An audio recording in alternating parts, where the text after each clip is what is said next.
德山镇公所伫中央社区设立老大人的健身俱乐部，而且邀请到教练来帮社区的志工来上课。下摆这关怀据点都有这的志工会当来做教练咯。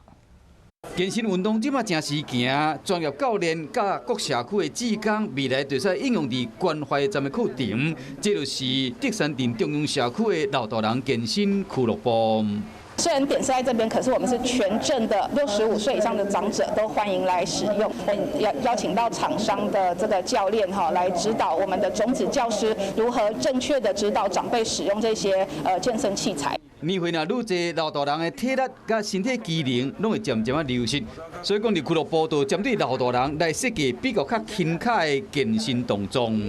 大家都很喜欢的话，我们能够慢慢的推广到各个社区，让这个成果能够扩散开来。即摆德山镇公所甲卫福部争取100万的经费，并且体贴老大人来遮使用器材，拢总免收钱。所以讲，欢迎全镇的老大人做到中央社区运动，活出健康的人生。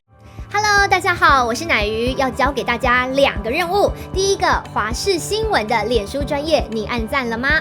还有华视新闻的 YouTube 频道，赶紧订阅起来，还要记得按赞，开启小铃铛哦。